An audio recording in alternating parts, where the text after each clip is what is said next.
Welcome back to the channel. It's your boy Chef D, and I'm here to give you the winning ingredients for your Week 7 Draftkings NFL football slate.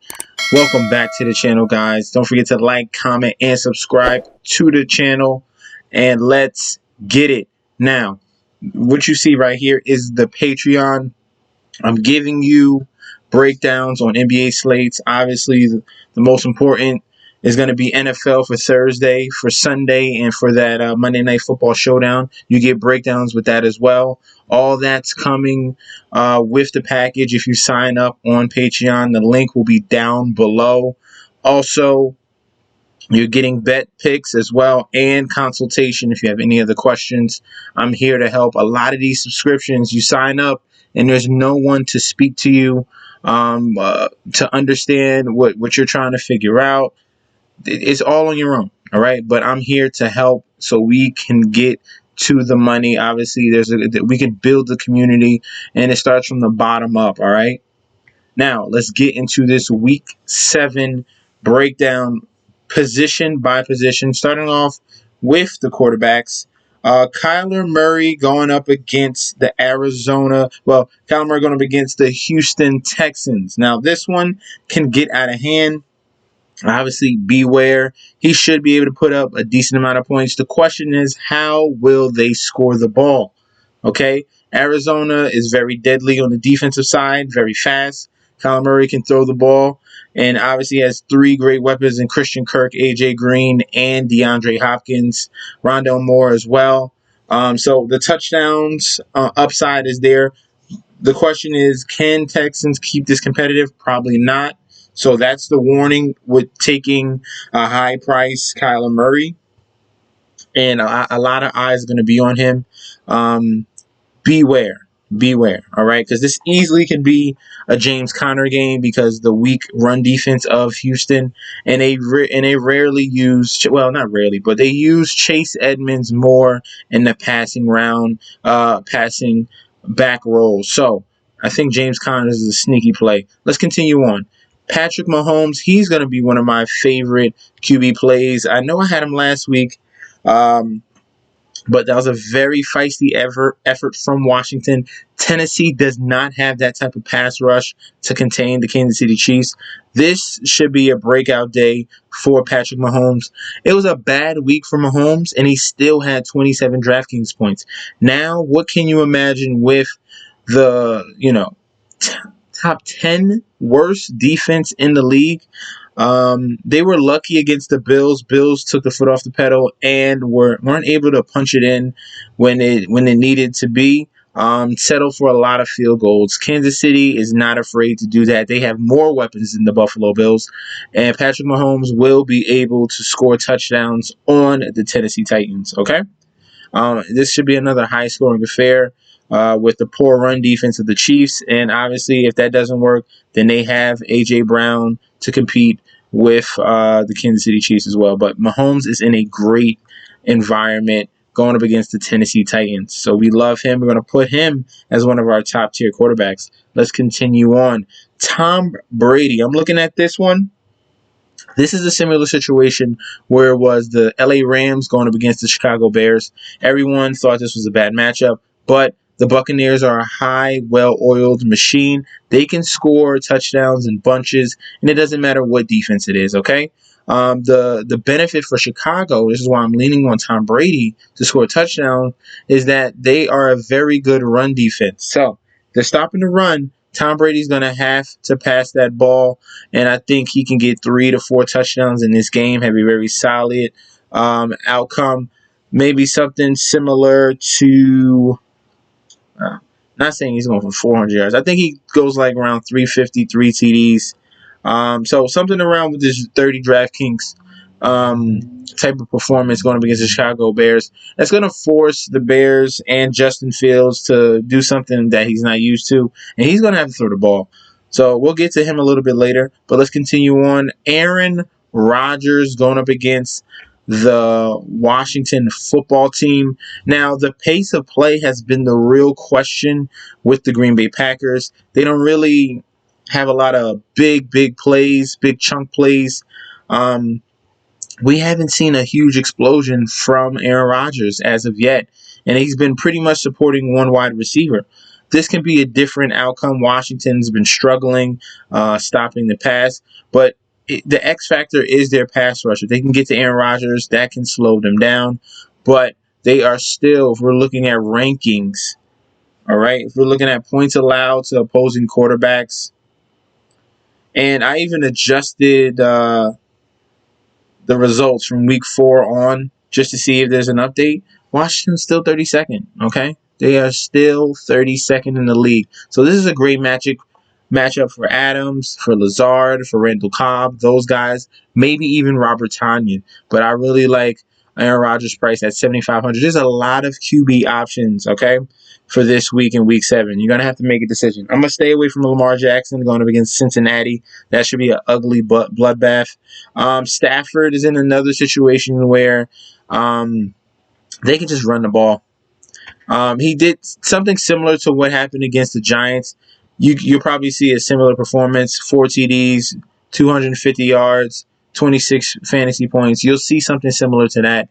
It's just because they can just run the ball with Henderson and kind of control the pace that way against the Detroit Lions. Plus, this is a revenge game. Hold up. Revenge game. We got a revenge game here. I like this. This is sneaky. Okay. They just going to put their foot on the neck and just go all full throttle on this team just to prove a point. Same can go for Jared Goff in this situation. So he might be a sneaky option, but I don't think that Goff is not that talented, not against the Rams defense. But I think this is a little more special for Matthew Stafford, okay? Even though there is more bad blood on Jared Goff's side, that's because he's the less talented quarterback out of these two. I'd rather have the more talented QB and the more talented assets around him. There's nothing around Goff. There really isn't. It'd have to be a miracle. So Stafford is sneaky. I like him. Jalen Hurts. Jalen Hurts has some upside going up against the Las Vegas Raiders, and that's because of rushing. All his rushing upside is really the key to him.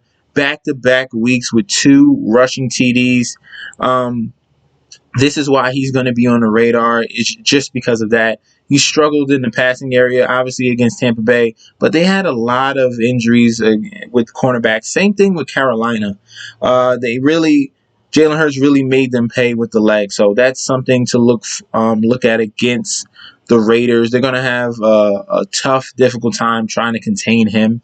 Ryan Tannehill. So if you want to go a cheaper option in this game, you can go with Ryan Tannehill going up against Kansas City's D, who's not that great as well. And this should be a very high-scoring affair. The connection between Tannehill, A.J. Brown, we'll see about Julio Jones. He's currently questionable. But this can be a turnaround performance for Tannehill, who's had back-to-back weeks with only 13 fantasy points. That is not like him. He was a top 7 fantasy QB last season. He needs to turn it up, and this is the perfect game script for him. We're going to avoid Joe Burrow. Not really looking at Derek Carr. Sam Darnold has a solid matchup against the New York Giants.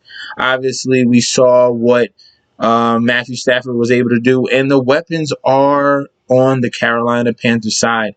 They have DJ Moore. They have Robbie Anderson. They have a rookie in Terrace Marshall. They wanted to get the running game started, so that can lean towards some play action. If Trouba Hubbard can get some nice bulk runs, that can open some things up for DJ Moore and Robbie Anderson for a deep ball. And I like him at that 5,900 price. Giants have been struggling against both sides of the ball all season long. This is a very bad season for the Giants. Matt Ryan, there's no rushing upside. He would literally have to do something similar to what he did against Washington, and that's throw for a lot of touchdowns. Okay, he's going to need 3 to 4 touchdowns and no interceptions to. Obviously, he's really cheap, but You want like at least 25 to 30 points from your quarterback if you're paying this type of price. You want at least a 6x. He can be on the radar. Other than that, a sneaky play would be Justin Fields, like I spoke about earlier, going up against the Tampa Bay Buccaneers, getting this team outside of the pocket, rolling out. He's going to have to create, utilize his legs, like similar to what he did to Green Bay. Still doesn't have a 20-point fantasy game, but it can come. I imagine this team being down and being forced to throw. So all your Tampa Bay stacks should be bringing back. I think Allen Robinson bounces back as well. But if you wanted to go even cheaper, you could do a Justin Fields, utilize his legs, and then pay up for all the expensive Tampa Bay options if you wanted to get creative that way. Let's move over to the running backs, and let's fill up this spot because they are a ton of guys. Obviously, Derrick Henry is going to be top tier on our list. You saw the performance he did on Monday Night Football against the Buffalo Bills. And that was a good run defense. Now he's going to be against a bad run defense in Kansas City. And like I said, this opens up everything for the Tennessee Titans offense. Play action, A.J. Brown going deep, Julio Jones, maybe Westbrook and Nike, maybe Marcus Johnson, maybe Anthony Furser, because remember, that's another sneaky option a little bit later. Tight ends kill Kansas City as well. But Derrick Henry, there's enough said about him. All right, enough said about him. 6 games with over 100 yards rushing? 5 games? This man's been on a torrid pace. This is a perfect game for him. I like him at 9,200. Aaron Jones at 7,500. He did decently against Chicago. I'm looking for the type of performance like he did against Detroit. 41 fantasy points. He can do that, something similar to that against Washington, who struggles against the rush. If we're just going off of fantasy points allowed to running backs, Washington is currently 31st, okay?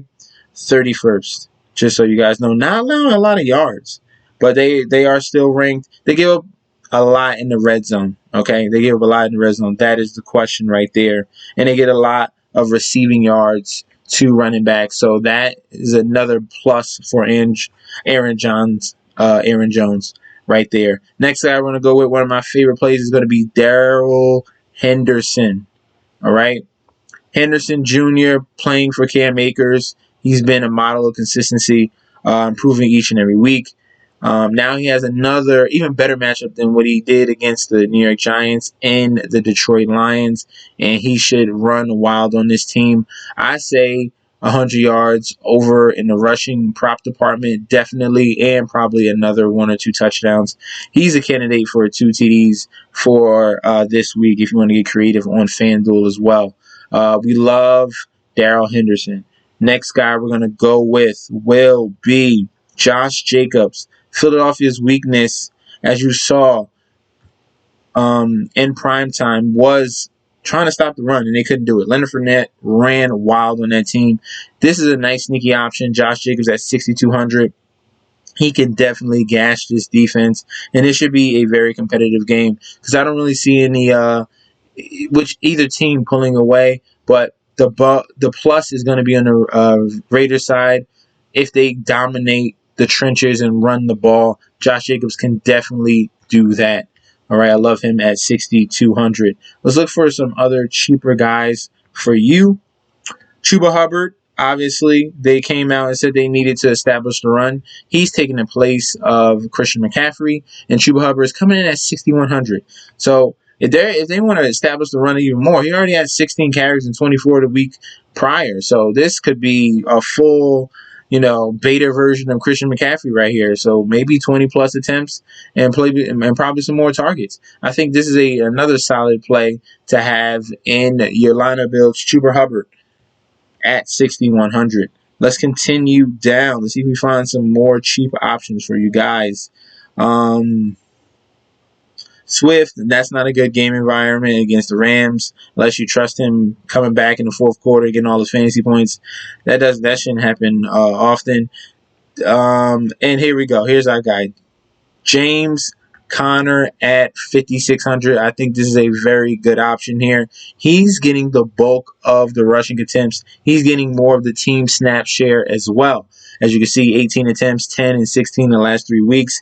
Getting one or two targets there. But the key is red zone. And he has a lot of touchdowns already this season. He has 2 touchdowns against Jacksonville, 2 touchdowns against the Rams, and a touchdown against the San Francisco 49ers. This is definitely a game environment that he can score yet again. If we're looking at Houston Texans against running backs, the Texans are 25th ranked, allowing an absurd 155 yards per game and 1.3 touchdowns. That is very ugly sight to see. I love James Conner at 5,600.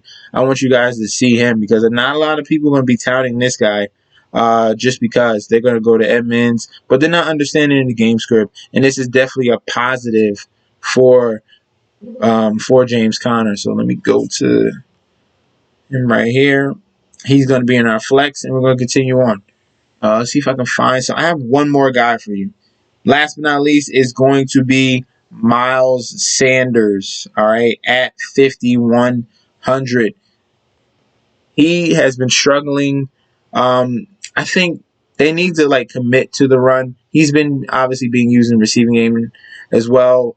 Kenneth Gainwell is behind him, but this is the main guy here. Vegas struggles against stopping the run. Melvin Gordon and Javonte Williams had a very solid day. If you're looking for a cheap running back, the cheapest I would go is Miles Sanders. There's a lot of upside here. He can definitely break one at any moment. He had plenty of those type of moments last season, and it's waiting. It's going to happen. Miles Sanders, I think, has a great game against the Raiders. Now, let's go over to our wide receivers. Let's fill in this. Now, obviously, I love to stack.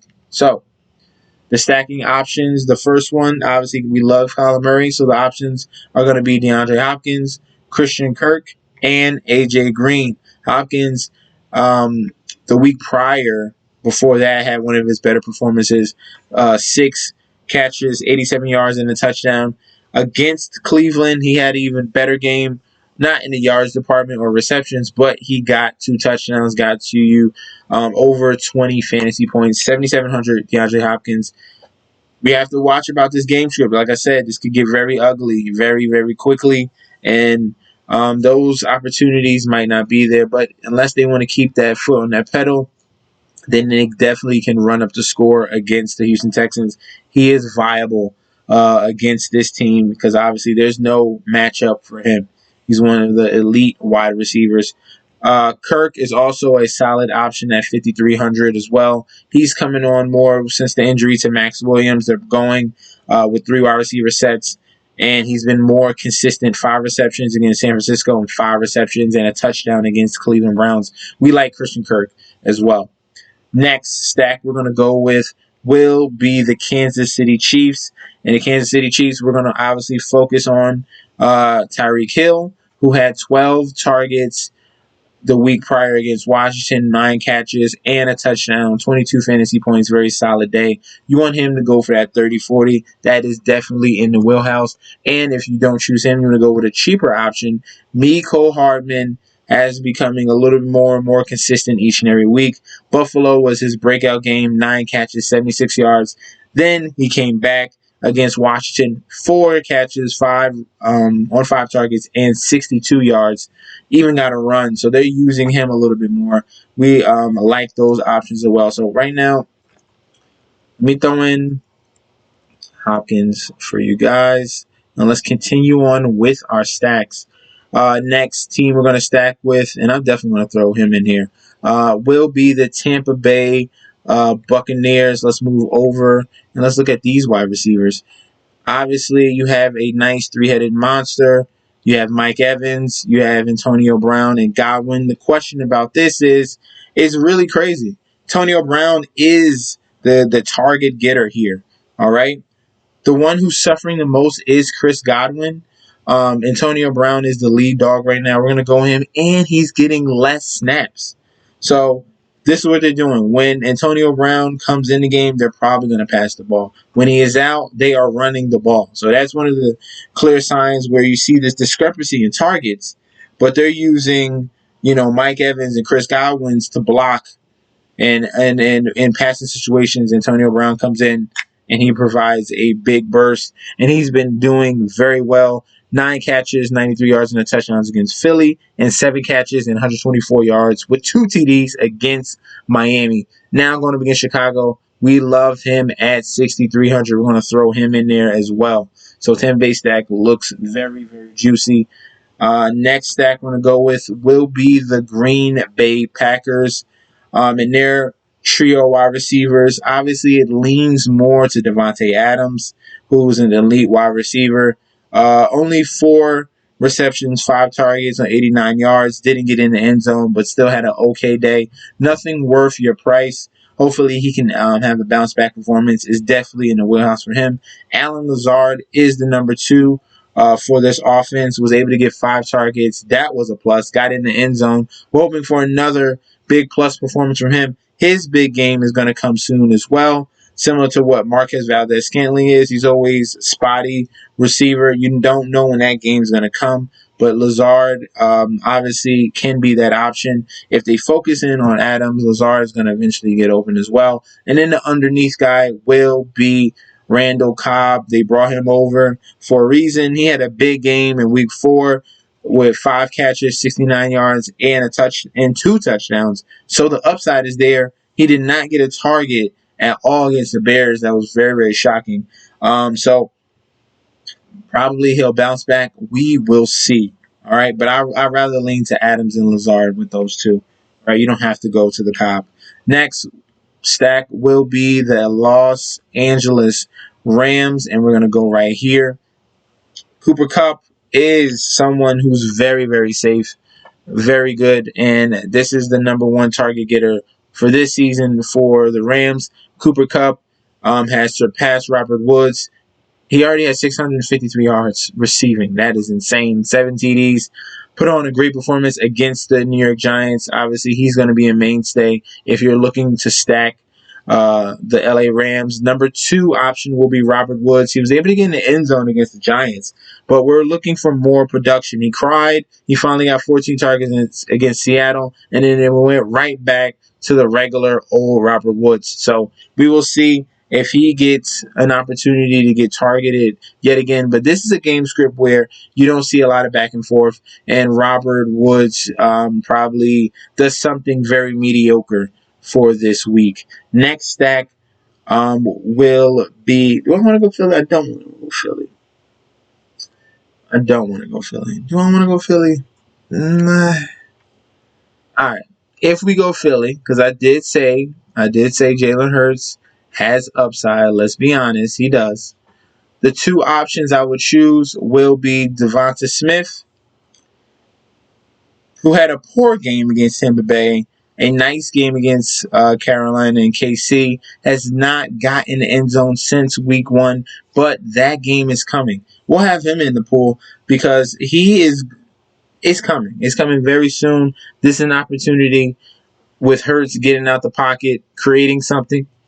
With his legs, it's definitely available for him.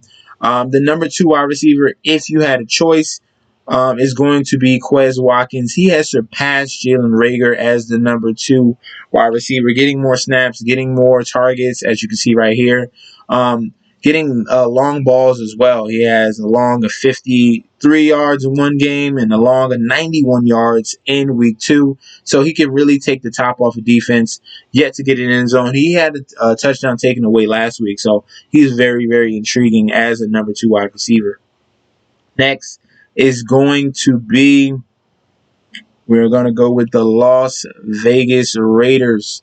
All right. I really like this game as a stack. And what we're looking at is Henry Ruggs has improved, and he's become a more consistent option, similar to what Marquise Brown has been doing this year. Henry Ruggs has looked better this season. 97 yards receiving, 3 receptions, a TD against Denver. Had another solid performance against Pittsburgh in week 2. Philly struggles against, they struggle against run. They can pass rush, but if anything breaks down, Henry Ruggs is viable to take the top off of defense very, very quickly. He is super fast. And if we're looking for a second wide receiver, just a target getter, it's going to be Cole Beasley Jr., and that's Hunter Renfrow. 5 targets against Denver, 8 targets against Chicago, and 8 targets against the Chargers. So the upside is there. The usage is there. The question is, can he get in the end zone? And when he does, he has a solid performance, similar to what he did against the Miami Dolphins and against the Chargers. Okay, 16 to 18, almost to 20, and you're paying under 5K. That is a very, very solid option to have. All right. Some definites other than the stacks is going to be Sterling Shepard, who is back to being the number 1 wide receiver. Back from injury, he stepped up. No Kadarius Toney, questionable on Galladay, and he came up with 14 targets, 10 receptions on 76 yards. This is going to be one of the locks. Okay, Shepard is going to be the one of the locks for week 7. It's sad that it took this long for me to say it, but Shepard is going to be a lock, and I'm giving you one more lock this week. Another lock this week is going to be Calvin Ridley, back and healthy return for the Atlanta Falcons, going up against an injured secondary in Miami. Miami has been struggling each and every week. They lost like 4 straight games in a row. They have looked horrible, and they even lost to the Jacksonville Jaguars. Calvin Ridley is coming in right after what Marvin Jones Jr. did to this team. Now Calvin Ridley can be something similar at that price of $6,600. He has never been this cheap. You get him at a $1,200 discount. He is an elite wide receiver, and we're going to play him in every single lineup. All right. Now let's move over to the tight ends. The tight ends for this week, Kyle Pitts comes in as someone that is going to be very dangerous, stepping up for Calvin Ridley against the Jets, who was out. He came up with 9 receptions, 10 targets, 119 yards, and a TD. You saw the upside in that game. He is a mismatch against everyone, and Kyle Pitts is someone to look out for. Hopefully, he can put it together again for a second week. All right. Another tight end to look at is going to be Hunter Henry for the New England Patriots. Is it back-to-back games? Yes, 3 games in a row with a touchdown. He's going up against the Jets. We struggle against the tight end as well. So the upside is there for him. The question mark is, will it be Henry or will it be Jonnu Smith? That is going to be the flip a coin that you're going to have to choose. Next tight end we're going to talk about will be Anthony Firkser. This one is a punt play right here at 3,100. Firkser is only limited to a certain amount of snaps, but he is the receiving tight end for this team. And KC is literally dead last against tight ends. And this can be a very, very sneaky play. You just need him to get in the end zone, and he will pay that price. All right?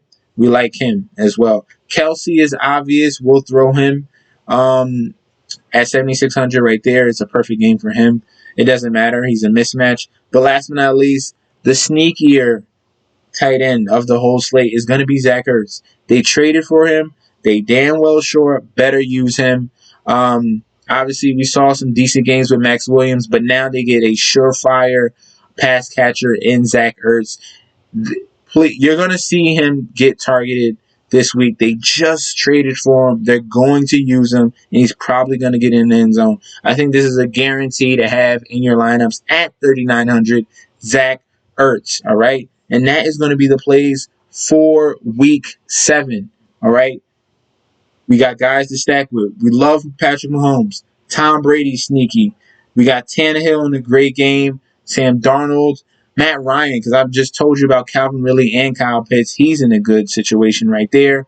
Aaron Rodgers. And then with the running backs, there's a lot of sneaky options with Derrick Henry. Miles Sanders is a great value. James Conner is a great value. Henderson is going up against the Lions. There's big mismatches everywhere. Let me know in that comment section down below, who do you feel is a sneaky play, a stack that you like as well. Let me know in the comment section down below. And guys, do not forget to sign up for the Patreon so you can get exclusive content where I'll be helping you with builds and any of your questions. I am there for you.